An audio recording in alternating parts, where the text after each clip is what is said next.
I'm Fanta, and I'm the Assistant Vice President for Campus Life here at American, and I also teach in the School of International Service. I teach graduate courses in SIS. And I'm going to have my colleagues introduce themselves, and then I'll tell you a little bit about what this panel will be covering. I'm Traci Callandrillo. I'm the director of our counseling center, just down the hall.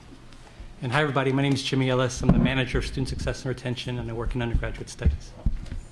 Okay, so this session is about who are our undergraduate students. We could have spent 3 hours on this topic, but we're going to spare you 3 hours of data and all of this good stuff. And instead really decided that for this specific round, we're going to focus on sort of 3 areas. And we picked those areas because these are trends that we have been observing for a period of time. But I think it's safe to say that these trends have taken on a different form. And so we thought it would be probably appropriate for us to have the conversation. And so we'll be covering sort of 3 topics. One having to do with the class of 2018. Class of 2018 would really actually be the students who were admitted, who started this fall. Mm-hmm. And Jimmy Ellis is going to talk to you about what we know about them based on sort of survey data, focus groups, and all of that good stuff. Then my colleague Traci will talk to you about a trend that I think we've certainly seen for a while, but it's around mental health issues and our students. And then I will talk about a third one, which has to do with sorority and fraternity life. And you will ask yourself, well, why are we talking about sorority and fraternity life? The short answer is that sorority and fraternity life makes up about 21% of our student body. And it has been growing quite a bit over the last couple of years.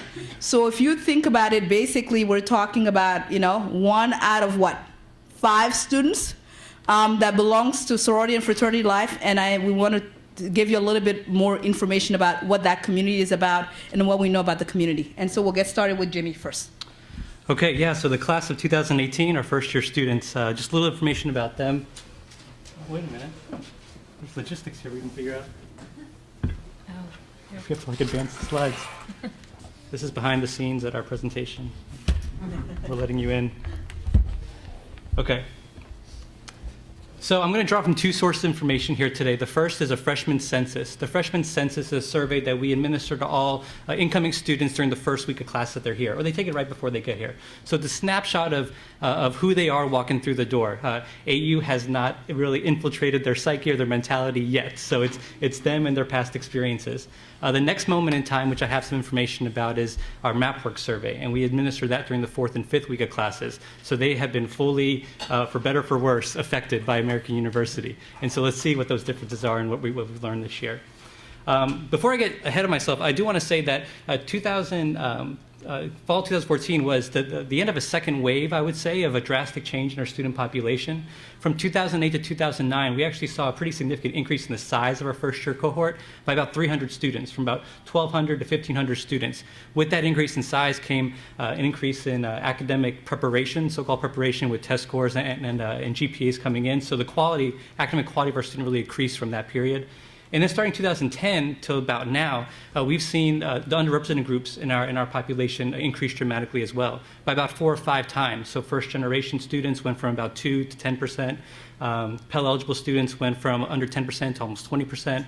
Underrepresented minority students, which we define as Black, Hispanic, Latino, and Native American students, also increased by about 4-fold. So we've had 2 waves of big-time change, and this group's reflective of all that. So coming through the door, why do they select AU? The bars in gray are the reasons that the survey gives all students to answer, and those are our students' response to those options. However, the ones in red are the ones that we put on the survey ourselves, invite students to give us their feedback on that too. And what we find is the options that we give students, the AU-specific ones, are the ones that students pick the most often. And so AU is distinctive to them because of the opportunities that we afford them, and also the DC area is distinctive above all else. So there's that. I'll breeze through these, and we can come back to them if you have any questions. And we'll make sure we post this PowerPoint to the Blackboard. That's right. And then they want to engage with social issues. So coming through the door, keeping up with political affairs, influencing social values, promoting racial understanding, which took on a big significance as the semester wore on. Again, this is walking through the door, so this is in August. And then we know that things really heated up around October, November, December, during that period, and becoming a community leader. On this chart, I give you comparison to our peer institutions. So we're the red bar, and our peer institutions, which are institutions that are our selectivity, they're also private institutions, and about our size. You see the comparison there. I want to point out when you look at these graphs, I think it's very easy to zero into those differences between the red and the gray bars. However, I'm interested in the empty space, the blank space. So the promoting the racial understanding, 54 is bigger than 38, and that's something to maybe pump your fist about excitedly. But then there's a 46 that isn't saying coming through the door that that's something that they're really passionate about or interested about or want to know about. So look at that blank space in addition to the comparison that we have here. The next one is that the distinction that I talked about on the first slide. It comes with some challenges, and we'll talk more about that later, but we see that our students come in having felt more overwhelmed, more stressed, that they have less certainty when it comes to what they want to be when they grow up. And then we also see, and this was a part of another presentation, they're more likely to be engaging on social media at an extent that might be too much, and that might lead to some things. And I'll actually hold back a little bit on that because Traci's going to talk a bunch about that. And then this is the last slide about day one. When they're walking through the door, they have high expectations around diversity. And so coming through the door, they expect to socialize with people that are a different racial ethnic group than them. They expect to have a roommate of a different race and ethnicity. It's a huge difference. And then just like their peers across the country, they self-assess themselves to have a really good ability to get along with people of different race and cultures, and they can work with people from different race and cultures. So they're highly confident coming through the door. Anyone teach cross-cultural communication in this class? In there? Okay, I just want to.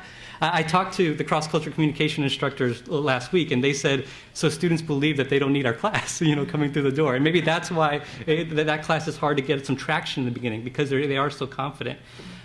Briefly, I want to mention that this is also related to some other research we've done out of our office, where students are likely to say that. Are more likely to be able to describe to you what they think other people expect of them, yes. to have racial understanding, to get along well with others. So they'll answer the question in this way. But in the way we designed our instrument, we got into, do you really feel that way? And it's more important for them to express that they do than to actually do. Yeah. And I think that we saw that this tension, this disconnect played out as the semester wore on. So there's that. Now let's shift gears a little bit and then get into the 4th and 5th week of classes. I administer MapWorks, and MapWorks is a survey that we send to all new students, new first-year transfer students at AU. It has incredible participation. So on this survey that we send out, our first-year students completed about 90% of the time, and so there's a lot of involvement in this survey. And the purpose of this is not necessarily the research part of it, but we try to connect instantly with students that are demonstrating that they have some issues, and we want to connect them to the resources. But as a byproduct of doing that, we get a lot of great information. Something to note about the perceptions of campus. This is the first year. So we've done MapWorks for 4 years now. The first 3 years, there was no movement on any of the trends. It became to the point where I thought that this needle didn't move, and a lot of longitudinal type stuff. Change happens very slowly, so you don't see a lot of movement. But this was the first year where, across the board, I was seeing 5 or 10% decreases in student self-assessments of their experience. One that was particularly interesting to me was this high overall satisfaction with institution and the high social integration. The satisfaction one talks about, would you choose AU again if you could? And would you recommend AU to others now that you've been here a while? And for the first time, we saw big drops in that. And that's an interesting one in that in this happy 4-week, 5th week moment, we have only less than 50% that feel strongly about that. So that's a signal right there about what we're dealing with on campus. The high social integration is a question where we ask, do you belong here? Are you fitting in? Do people invite you to things? There's those kind of questions. And that also fell by quite a bit. These are big drops. And they're significant drops. We ran the stats on them, and it's not by chance that this happened this year. Is that unusual, or is that typical? Do you have data from prior years? Yeah. Do you see that drop kind of normally? No, so we don't expect these numbers to change. The survey that I showed you previously is one we've done on campus for over 30 years, and the trend lines on that are pretty flat. Yeah. And this was starting to be that way. I'm like, okay, well, there's nothing there. Well, this year, we had big drops. And there's a lot of theories about that, and we'll probably get into some of that later on, but there were drops this year. Going on to the next slide, which is this computer. On campus, you probably get a sense that there's some tension and some worry about finances at AU. And what I've found in the data is that only about 44% of students are confident that they can afford monthly expenses and confident they can afford tuition and fees next semester. That next semester is an important piece because a lot of students have a plan for one semester or 1 year, but not necessarily the next semester or the next year, so that's something we're keeping an eye on. Not confident, so straight up not confident, was about 24%. So about a quarter of our students expressed being not confident that they can afford monthly expenses or afford tuition this next year. Again, you see a lot of certainty when it comes to major at AU. That's particularly an interesting thing because there's a lot of stress around picking something and that being the thing you do to the very end. There's also a little bit of stress about not being undeclared or uncertain about your major because that's a signal for not being passionate about something, and AU is a passionate place, so if you don't know what you want to do, that could be something that comes up. So there's that. Our students expect to earn A's. We actually give about 50% A's, so their expectations are right on line. So there's that. And then the undergraduate degree is something they're just going to blow through. I mean, 3/4 of them have aspirations for masters and beyond. So there's that.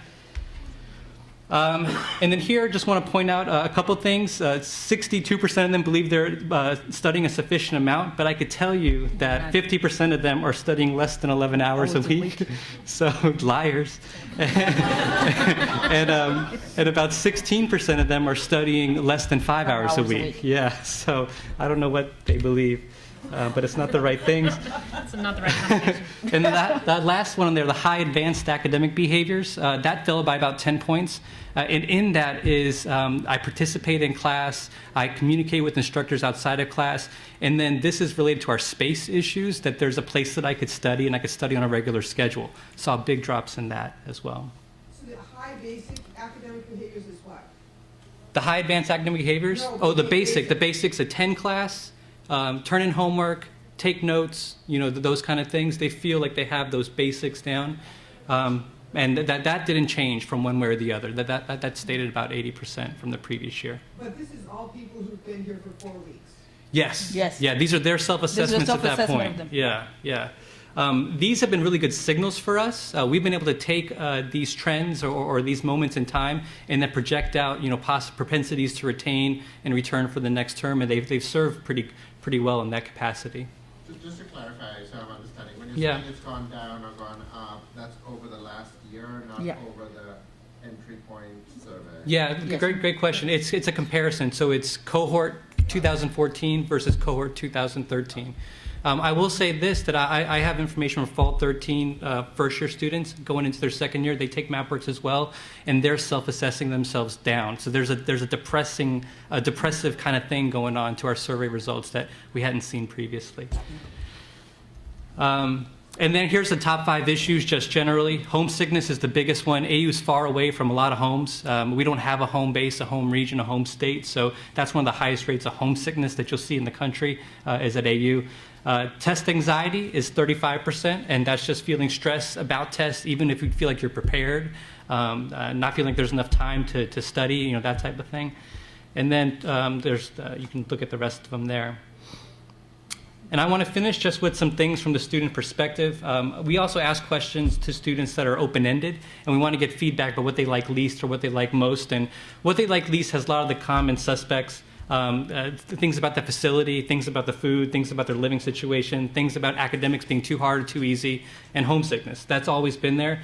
This is the first year that I started seeing things around loneliness, isolation, and then a lack of a sense of belonging is the first time that I've noticed this. And these aren't going to be dramatic statements. I didn't want to get the ones that were very identifiable to people. These are just more general, but this is the tenor of some of these comments.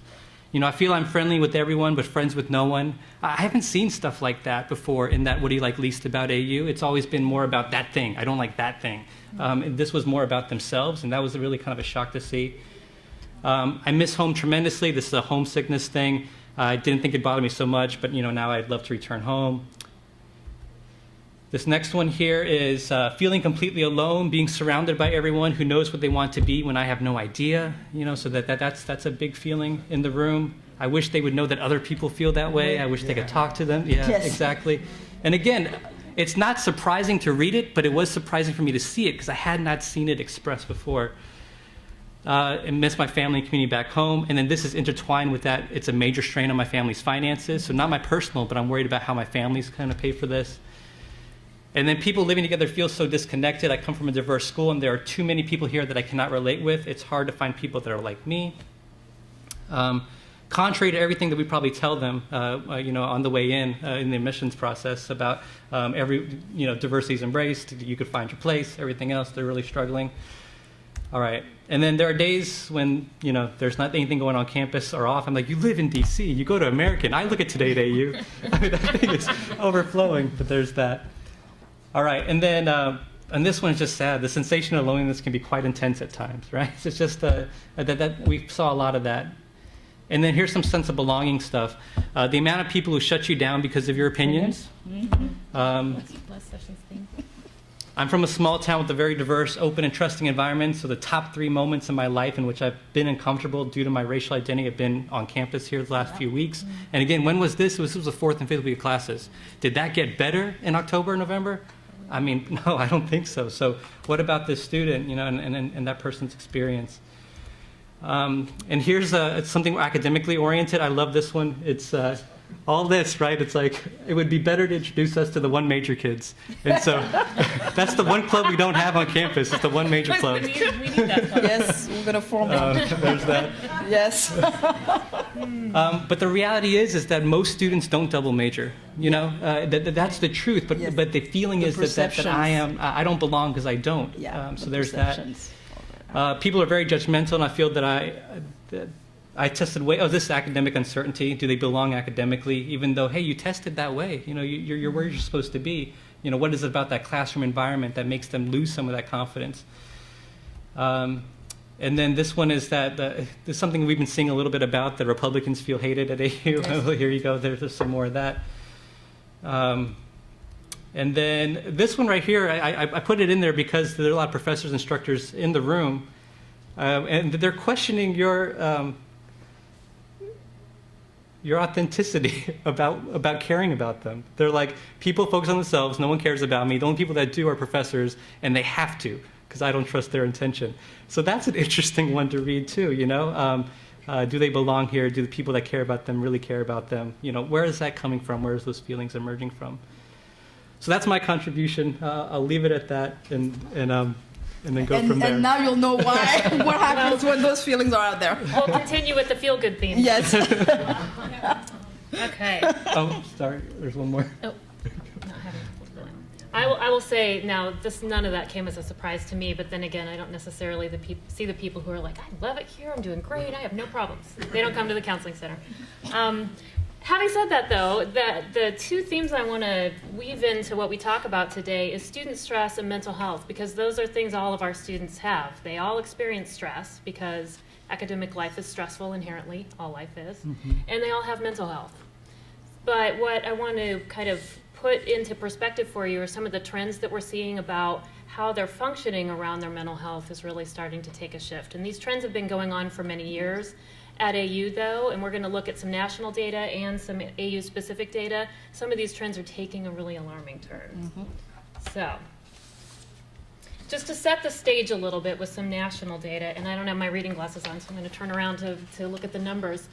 This left table is a look at students who self-reported that they had experienced, that they'd been diagnosed with depression. And so if you look over the last 15 years or so, you'll see a steady trend upward in the number of students who come to a university nationally having been diagnosed with depression.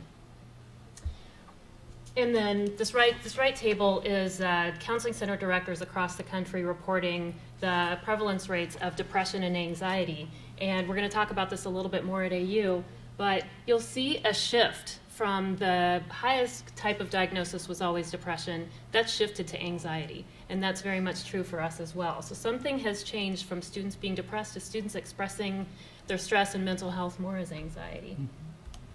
I see a lot of head nods, so I'm guessing maybe you see that too. Okay, so this is one table is national data, one table is data at American. This is students. Did I skip a slide? No. Okay. The next one is. Okay, so this is students who have, this is students who have been diagnosed with depression. And so if you look over the last 15 years or so, you'll see a steady trend upward in the number of students who come to a university nationally having been diagnosed with depression. And then this right table is counseling center directors across the country reporting the prevalence rates of depression and anxiety. And we're going to talk about this a little bit more at AU, but you'll see a shift from the highest type of diagnosis was always depression. That's very much true for us as well. So something has changed from students being depressed to students expressing their stress and mental health more as anxiety, and that's very much true for us as well. been in treatment previously, and students at AU have been in treatment previously. So the national data, you can see that about half of the students had never been in any kind of treatment. It's a little bit less at AU, and we can speculate about that. Frankly, I think probably one reason is our students probably had some more economic resources that they could pursue mental health treatment if they needed it. But significant amounts of our students have had mental health issues before they've come to school. This number at the top, I think, is notable because if 46% of individuals who have been diagnosed with depression have a relapse, if that experience happened in high school, what are we seeing for them in college? When they're in a more stressful environment and they don't necessarily have the family support system around them to support them through the relapse. Okay. So this is same kind of information, but about medication. So they're not statistically significant probably, but you'll see that our students have a somewhat less likelihood of having taken medication prior to coming to college. But we're still talking about a pretty significant part of the population who's been at a point where their functioning was so low that they needed to use medication. Okay. It also says something about the resources that are expected and needed when students come to college. Do we know what they mean by medication? Psychotropic medication, so medication for a mental health concern. Most commonly, that's going to be a medication for depression or anxiety. Thank you. Okay, so this is a slide that gives you some information about the kinds of distress, and this is some of it is a little bit different than what we see in your data, but I want to point out for sure this column over here on the left, and so the dark blue is national data. This is the National College Health Assessment. The lighter blue is at American, okay? So this item is the percentage of students who said that they were so overwhelmed that they couldn't function in the last year. So nationally, that's 85%. At American, it's over 91%. Of our students say that at some point in the last year, they've been so overwhelmed that they can't function. So when we think about stress and we think about distress, so if you think about those as a continuum, we have a very high number or very high percentage of students who are saying, I'm overwhelmed. I can't do all that I do. And I go back to that place of the perception of I have to have 8 majors and this many internships and et cetera, et cetera. There's something going on there in terms of the messages that they're getting and their belief about what they're supposed to be doing, I think. Other notable, now these kind of go with the themes of depression and anxiety, but a pretty high number of our students have expressed being very sad over the last year, and we're about with the national average for anxiety and hopelessness. Okay, so some of you may be wondering, why does the counseling center, why do I have a hard time getting my students there? I wanted to just give you a snapshot of some data about what we've done in the counseling center in the last year, and then look a little bit at, because with the type of class that we enrolled for the first year class, we wondered, are we going to see a difference in percentage of first year students coming into the counseling center? So in the fall semester, we conducted 531 initial appointments. Those are the kind of appointments that you need to start being seen in the counseling center. 1,784 ongoing counseling sessions. 284, we have an urgent care system where students can drop in to see us. You don't have to have an appointment. I will say, because that's a pretty alarming increase, we started the drop-in system last year. So it's a pretty significant increase, but also I think the word wasn't out quite as much as it is now. So it's a very healthy increase there. It was like a 500% increase for the month of September, though, so that was a little overwhelming for us. Jane?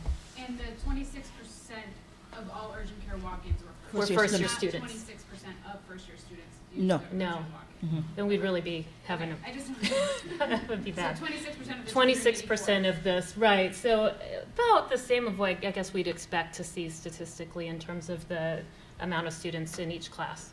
Yeah. The last one, I think, what I want to give a little bit of context. So just so that everyone understands the threshold, we rarely send students to the hospital. That comes up when we've determined clinically that the person isn't going to be safe. Either they have thoughts of harming themselves or they have thoughts of harming other people. That comes up very frequently. Most of the time we don't send those students to the hospital. When we do send a student to the hospital, it's because we believe they just really need to be in an inpatient setting. So last year we transported 3 people to the hospital in the fall semester. This year we transported 17. And of those 17 people, 16 were admitted, Yeah. which means that the medical staff at the hospital agreed that the person was not at a place that they could be safe. So they warranted being in the hospital. We can talk more about what that all means, but that's kind of a snapshot of what kinds of activities. Can I Yeah. ask you a quick question Sure. about that stat? What was the increase in numbers of freshmen between 2013 and 2014? Yeah, it was almost, it was like between 280 or 300. 300, Yeah. close to 300. Close to New 300. students. 300 increase? Additional Yeah. increase. 300 more students than the previous year. Yeah, What percentage is that increase? about a 10. 10, Oh, was about 10%. 15. Yeah. About Let 10. me look at one here. I'll get right back to you. Yeah, I was just Extend your point. trying Yeah. to put that in context. Mhm. Yeah. Okay. Yeah, and so, I mean, with the increase, there's obviously an increase in numbers of people, which, you know, could correlate that, but then there's the increase, as we talked about, of Right. pupils and Right. just not having. the Right, space. the ambient experience of that, having that many more humans that need all the things they need when they come to a university. So how does this show up on campus? Here are some examples, and many of these are the kinds of things that you might see in the classroom. So when students aren't at a place where they're managing and regulating their stress well, it's hard for them to go into the classroom and perform the way we want them to. It's hard for them to stay focused and have the bandwidth to study and take care of themselves.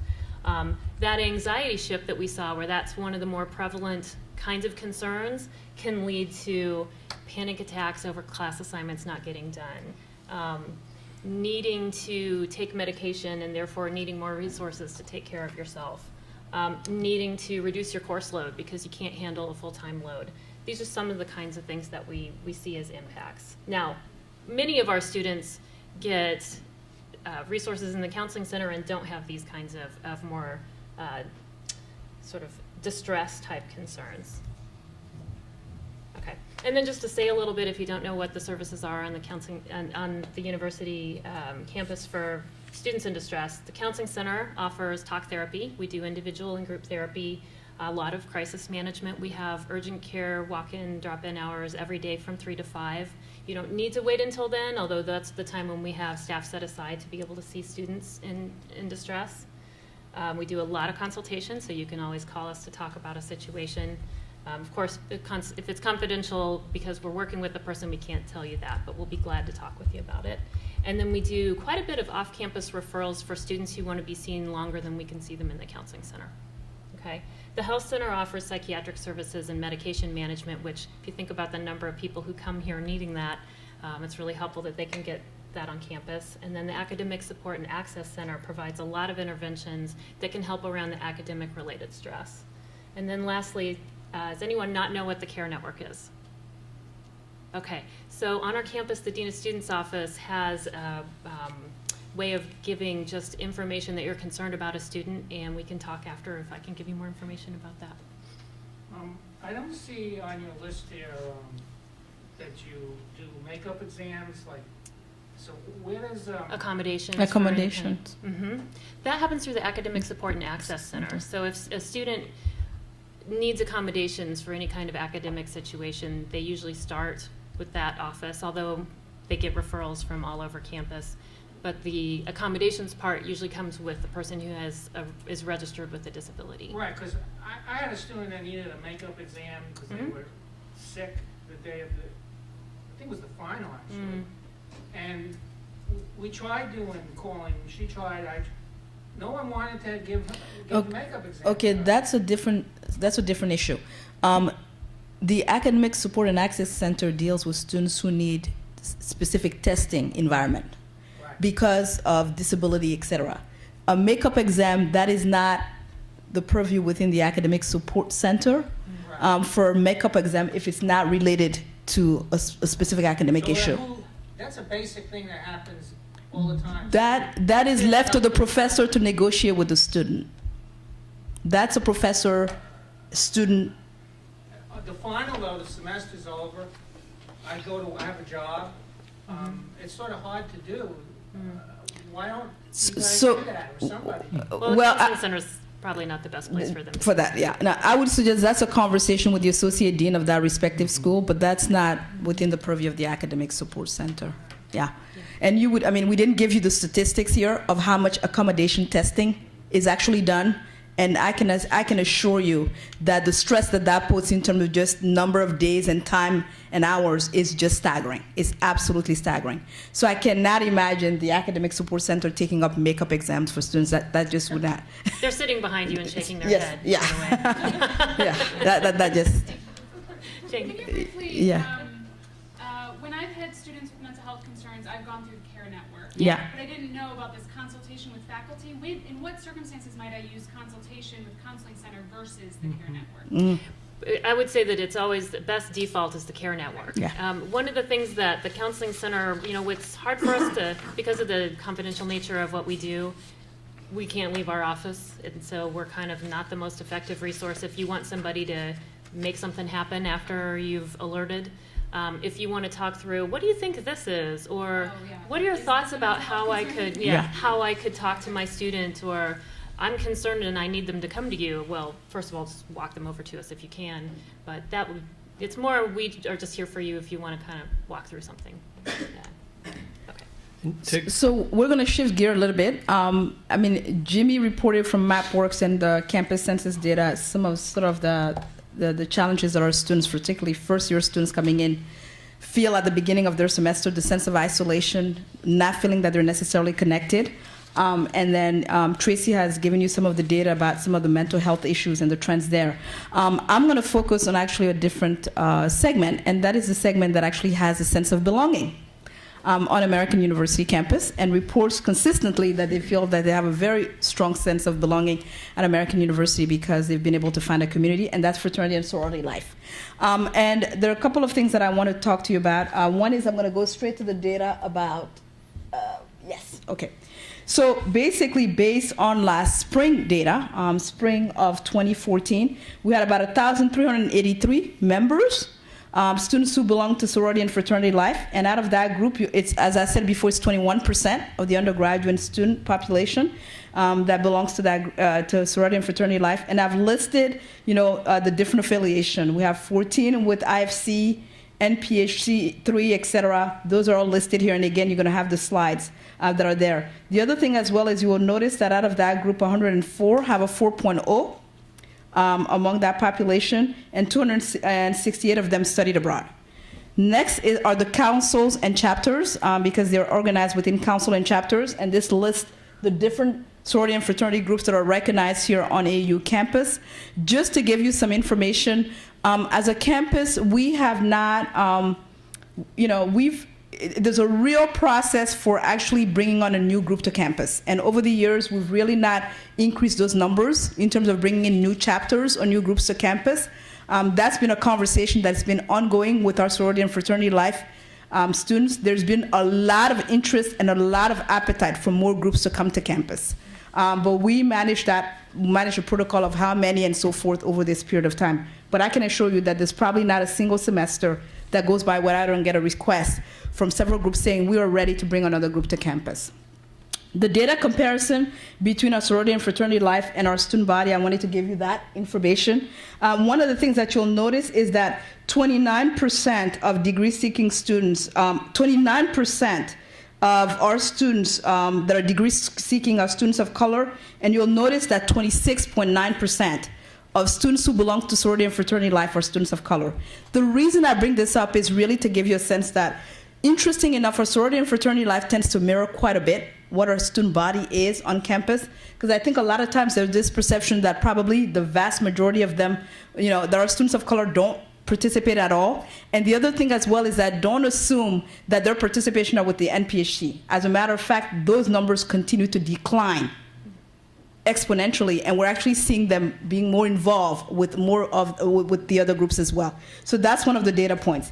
The other thing as well is that you'll look at the retention rate. Our retention rates for sorority and fraternity life is significantly higher than our retention rate for our general student population. And I can give you a lot of reasons why that is, but a big part of it has to do with the network that they're able to build, and more importantly, their real sense of belonging as a community and the level of support that they're able to provide to each other. And also, they're very resourceful at accessing the resources that are available because there's that support network that's available. So for sorority and fraternity life, the first year retention rate is 90%. Is 90% for campus, but for sorority and fraternity life, it's 95%. okay? And then you see that the retention rate over the period of time, 4-year retention rate, there's big difference there, huge difference in terms of our students are more likely to stay with us in their participation in that, in that way than some of our other students. Then the other thing has to do with grade point average, academic performance. You'll notice that the average GPA for our undergraduate students is 3.15. The average GPA for our sorority and fraternity life is 3.35. So again, in terms of academic performance, strong academic performance. Many times people are not aware of the eligibility requirements for how a student gets into fraternity or sorority life. And what I can say to you is that they're not eligible until they've completed 12 credit hours at American. They need to have been here for at least a semester before they can actually belong to sorority or fraternity life. The other thing as well is that they have to have a minimum GPA requirement. The reality of it is many of them, most of them have GPAs that are significantly above the minimum requirement that's listed here. Also, I've listed the events and programs, etc. What I really wanted to talk to you about, and I want to spend a little bit more time on, are really a couple of things that we have observed over this period of time. I know that in the spring of 2014, there was a lot of headlines. You got a lot of emails and memos about an underground group that was not a group that was recognized by the university. For all the reasons that you can imagine why it was not a recognized group by the university. But the thing that I really wanted to bring up to this audience is that we hear a lot from our sorority and fraternity life that AU is not exactly a welcoming place for sorority and fraternity life, that there are lots of misconceptions about what sorority and fraternity life is about.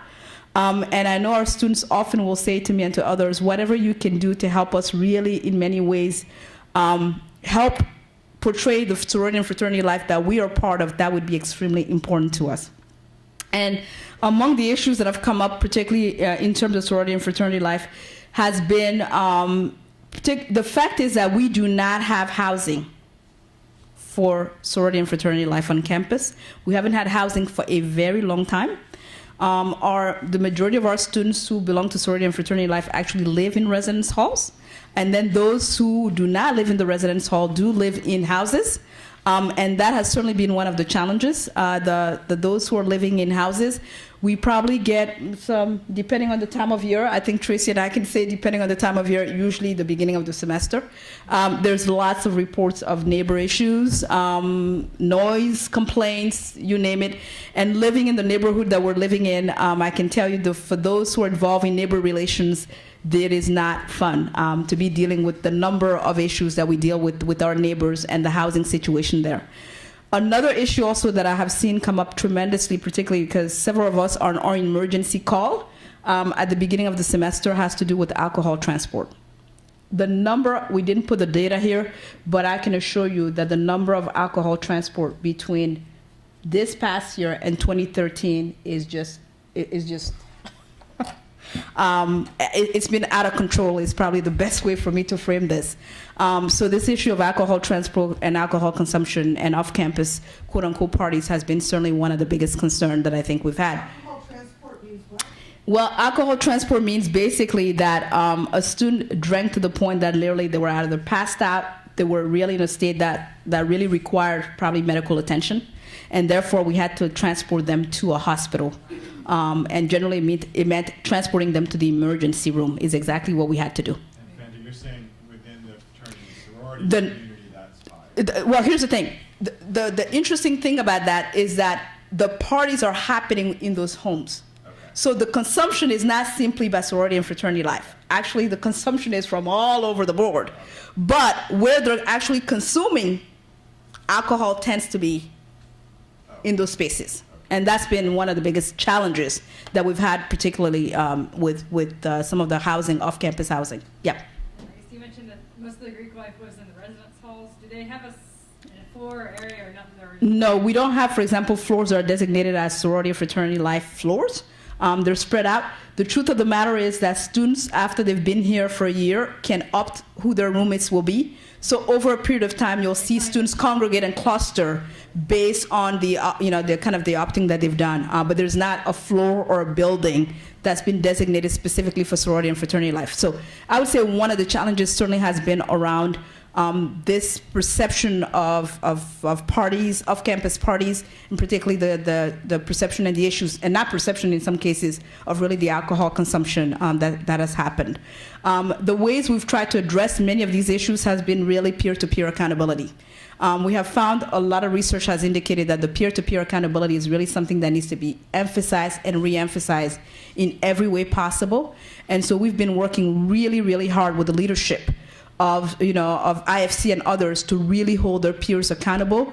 So examples of peer accountability is that first-year students are not allowed to attend parties that are happening off campus as first-year students. So that's one example of peer accountability that we're trying to implement as well.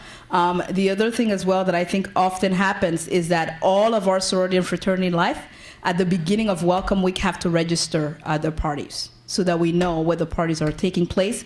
And also all sorority and fraternity life housing, we have the information about where our sorority and fraternity life students live and so forth, so that when we have incidents, we know who are actually living in those homes and so forth. So those are some of the things that we've put in place. Last fall, I brought in a team to do an external review of the health and welfare of our sorority and fraternity life so that we could get a sense of where are things going in the right direction, where are things that we need to be paying much more attention to. As we expected from it, one of the things that they raised was really how critical it is to those students to have a sense of belonging and how fraternity and sorority life really does provide that. But the same token, they also were able to, in many ways, reemphasize for us that there's some very high-risk behavior issues that really we have to grapple with as a community, and that we have to work on. What I think is critical for the faculty to really understand and hear as well is that we are starting rush period, and we really, really need all eyes and ears. Hazing is something that we take very, very, very seriously. And we really need faculty to start paying attention, because we're starting the hazing. We're starting not the hazing period. It will probably start as well. We're not going there, but yeah, it could probably start as well. We're starting the rush period, and some of the things that really can become sort of triggers for faculty to kind of pay attention to are really the students who begin talking about the fact that they're having sleep deprived because they're going through rush, and there's just heavy emphasis on behaviors and other things that really, I think, in many ways stress them out, are things that we're seeing. Students who are absent from classes because they're so busy trying to take care of what they call other things. Those types of things, I think, become really important for us to pay attention to. So we really are asking you to report anything that you're not sure about, and you're seeing behavior changes with students, to really help us by putting things on the CARE network, and then we will basically follow up with students to see what's going on there. Yep, Jane. What is the period? I mean, I know there's some stuff over. It is exactly there's some stuff over MLK weekend, but how long does it last? The period is literally the first 3 weeks, I think. It goes on for a while, because we have so many different groups, but it goes on for a while. The pledge period. The pledge period. The pledge period is longer than that. Okay. Yes. So it really will hit us as soon as we get started with MLK weekend. So literally the weekend of the 19th. That's when we get started. Yep. I'm a bit confused. All of the slides before talked about the original stats, or talking about people feeling isolation, loneliness, Mm-hmm. the numbers of people increase, and the counter to that is the nature of community, Mm-hmm. which the Greek system seems to be able to counter. Mm-hmm. On campus, where the students are living in the resident halls, Mm-hmm. you have that kind of disillusion of the Greek presence of community, because they're all mixed in on different floors. Mm-hmm. Why is that? Because that would seem counter to developing floor community relationships, floor where people are actually belonging to a fraternity or a sorority, and there are so many designated floors. So there are a couple of things. One is that one of the things we didn't raise here, but that we have been doing as well, is that we do have learning communities at American University, and we've increased those numbers quite a bit to help build a sense of community, and not just intellectual but social community. So that's one of the ways we're really going about this disconnect about the sense of belonging, and we're doing that particularly with first-year students. So we have really increased the number of learning communities where actually students are living together on the same floor, but also are taking some courses jointly, whether it's university, college, whether it's the community-based, scholars program and others. So we have that in the mix. The data indicates that for those students who are in communities, their retention rate is quite high. And also their satisfaction rate with the university overall and feeling like they're connected to someone is high. Now, with that being high doesn't mean that there's not mental health issues. let me just put that in a box. That doesn't mean that those students are not, have less mental health issues or any of those issues.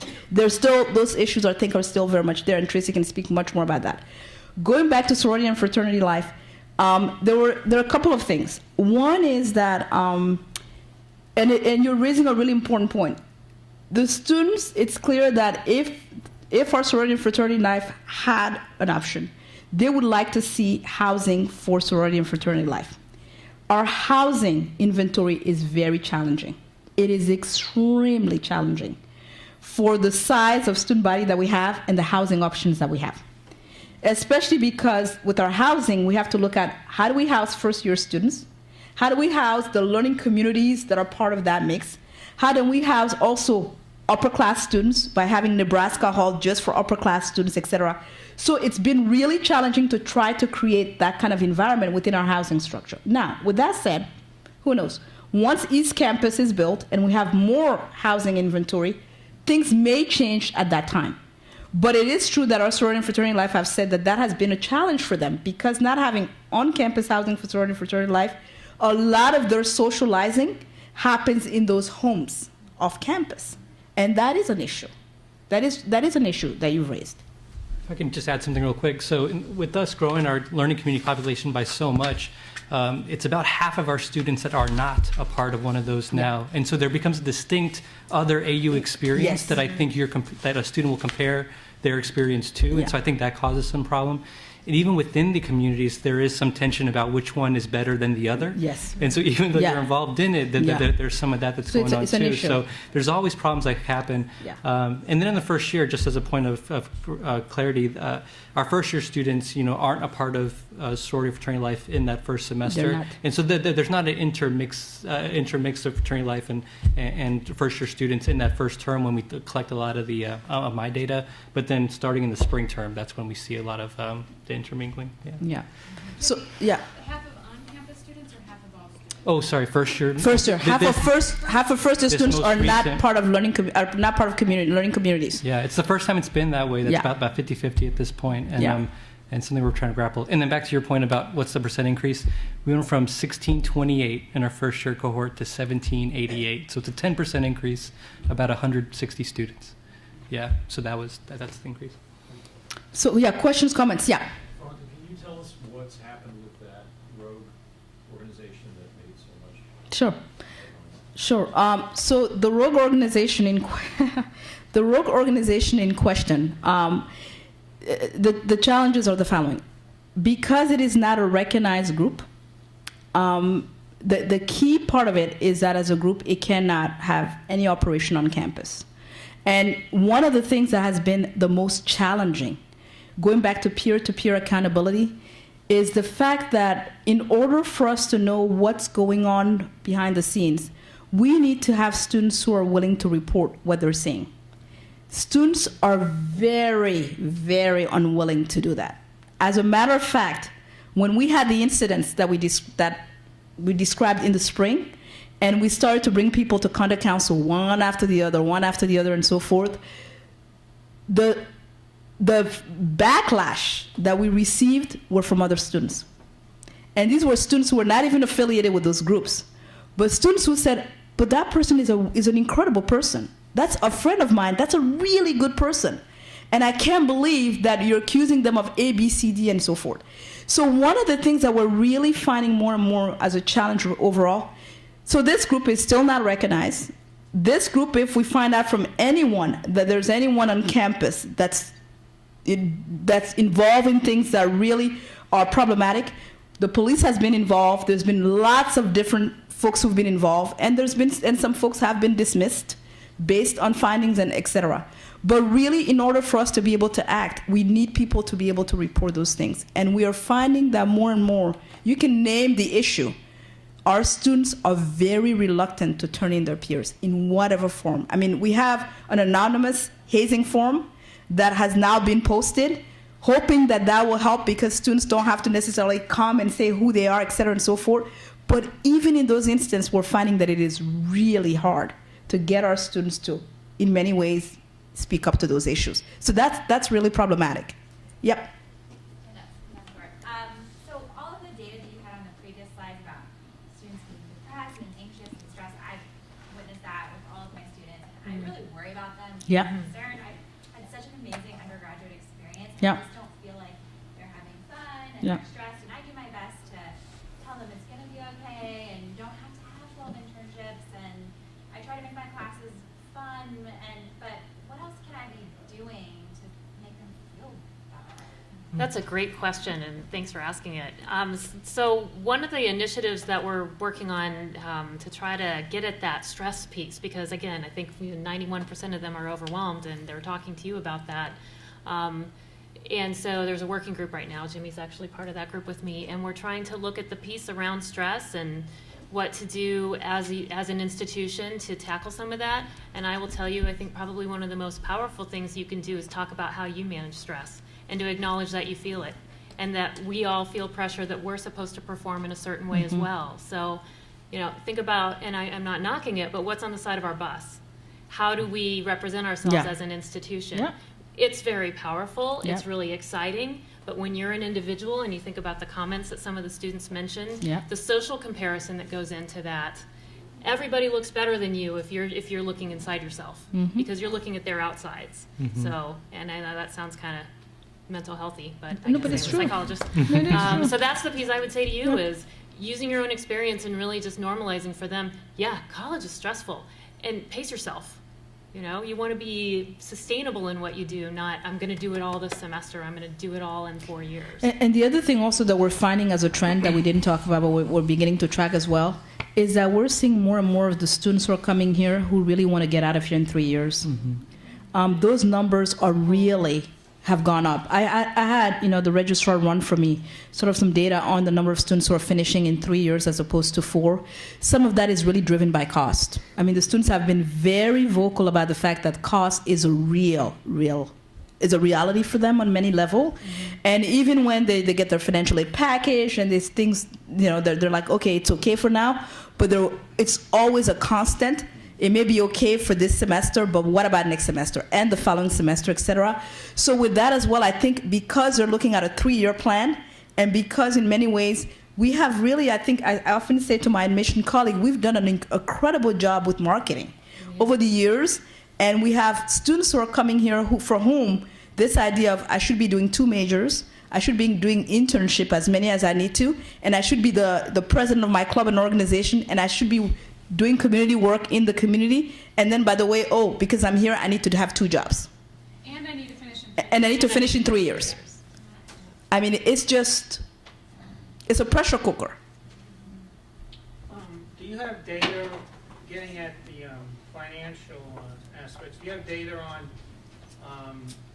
family income Yeah. of the students that come here and the demographics of students? Are you going to show that? We have that data, and we can put it on the slides. We have that data, and we can put it on the slides that we're going to post, and you can access that data there. What we can tell you is certainly the following. One is that, believe it or not, for the entering first-year class, the average family income was $146,000. Okay, that's the average. Now, and this is where the issue is. With that said, when you look at our entering freshman class, we had about 17% that were Pell eligible? Yes. Right. Out of that. Basically, Pell eligible students are students whose family contribution is now more than $5,000 toward the cost of an education that's close to $60,000.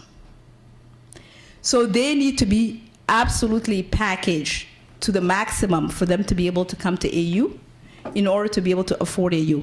The other data that we have as well, 80% of entering first-year students applied for financial aid. 80%. Out of that lot, 70% actually completed the full application for financial aid. We also know that there's 25% of students who never filled out a FAFSA. They're not filling out a FAFSA because they have zero need or because they're an international student and they're not eligible to fill out FAFSA. So there are some socioeconomic disparities that are very pronounced on our campus over this period of time when it comes to the financial aid packaging and when it comes to financial aid. The same way that the university over this period of time has increased the portion of financial aid every single year. I think it was what 17 million? What is it? $29 million. $29 million On the incoming class. on the incoming class was spent on financial aid. So we continue to increase the financial aid, but also as the cost increases, and what happens is also while students are here, because I spend a lot of time on those financial aid issues, what we're finding is that while the students are here, their family situation changes. I.e., and this is something that happens, a divorce happens, and maybe one of them got a settlement, and the student is a dependent, that's considered an income. Right. And so that immediately affects what happens the following year, et cetera. Or in some cases, students have gotten private loans to be able to come to supplement, but then now that they've increased their loan, more and more banks now are denying those loans because they're becoming more high risk. So they may come in year one with that loan package, but then by year two, that loan gets denied, and then it's trying to figure out what happens. So those are some of the elements that we're certainly seeing on the financial aid side of things. So the Pell eligible students, does either minority status or Pell eligible track onto any of the stress, the mental health, and any of that stuff? You know, I haven't done direct data comparison to look at that. I can tell you anecdotally from what I see in the counseling center, that social comparison piece really plays out, a sense of, I don't belong here. Whether that's true or not, that's the belief, is all the students around me are coming from this financial place that I'm not part of, and so I don't belong. So did that loneliness stuff you were Yeah. talking Yeah. about, I'm guessing those are related, Yeah, I was hoping for this big observation, but there wasn't. It was across the board. It was pretty Yeah. equitable. However, I will say that what I saw in the actual numbers was that self-assessments of your ability to do well and your academic skills and all that was pretty even. But then self-assessments of belonging, fitting in, that there's people here that I like, people here that invite me to things. That was, it went the way that you expected, where first generation status, underrepresented minority status, there was a slight decrease when we look at the majority populations in those groups. Yep. Gihan and then Mihala. Yes. First of all, just thanks so much. This is fascinating and really important, I think, for all of us to know. What are your speculations beyond like increasing first-year class size, right? As to, or maybe you have better than speculation on what's causing these, particularly the negative trends, that they're seeing. I mean, I'll start with the biggest picture. I think that the national conversation about what education is and the value of it, like what it's. I think it's really you know how like a puppy can feel the tension from the owner on the leash. I think that's sort of what it is. I think our students are feeling that tension, both from their parents, from their communities, from the national conversation. So I think they come in amped up a little bit for that. I think the cost is a big issue as well, more so than the size constraint. Students will repeatedly tell me that I know how much things cost me by the minute in a classroom. You know, so if things aren't productive, or if someone is occupying a lot of time and space that isn't moving the conversation along, they feel cheated. And so there's that. But is that different than last year? So I would say there are a couple of things that are a bit different from last year in terms of beyond the size. A couple of things that come up. One is that we saw quite a bit of increase with our Latino student population from last year to this year. Actually, there was quite a bump in those numbers. Also, the other area that we saw really quite a significant change as well was the geographic representation. Okay, the fact that we have more students coming from California than even the previous year, the fact that we have more students coming from the South than in previous years, etc. This issue of distance and being far from home is big. The other element of it has to do with some of the cultural dimensions of it, and particularly family. We hear particularly from a lot of our students who are coming from that part of the country that really the issue of family is really important. And in coming to a place like American, really finding that sense of family, of surrogate family, becomes really pronounced. That's a difference that we've seen. The other thing that we're also seeing as a difference is that we're finding that, how to best phrase this? I keep saying that we have had the housing bubble, and I think we're now seeing the educational bubble. We have more and more students that I'm spending time with, having conversation with about, can they really afford an education at AU? And whereby, by hook or by crook, the families are going to do whatever it takes to get that education at AU. And what we have found is that there's no financial plan. It is a one-semester financial plan. And so what I have been labeling this phenomenon is the hope and prayer students. We have more hope and prayer students than I've ever seen in the time that I've been at American, simply because there's this sense that if you come to AU, you are going to increase your social and political capital. I mean, our students believe this to no end, and their parents believe it.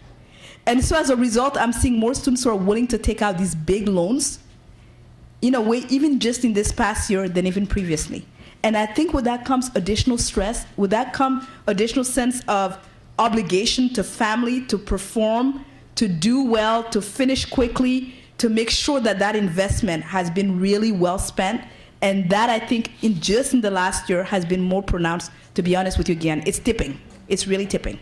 Yeah. You know, I think what you said about the geography is also really an important point, because we have this, again, there's this big tension that they're, you know, we advertise and they're saying that they're coming to DC because, to AU because of DC. Absolutely. Internships and all of this, and at the same time you have the draw of homesickness and like connection to family, and they're all very far away, and finances and all of that. So it's a real tension point, you know, and it's been also hard because, you know, people have said, well, you know, how much of these conversations are we having with students? And I can tell you that in conversation with students, their families are really sensitive to this issue of cost. And especially, how dare you tell us that maybe we should think of another option.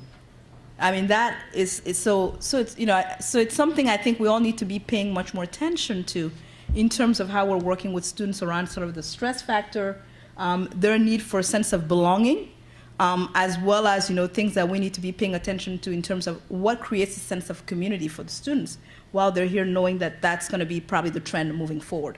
Because that's the other thing. I mean, that's, you know, when you look at in terms of nationally, what will be the pipeline for high school students coming to university, this is what it's going to look like.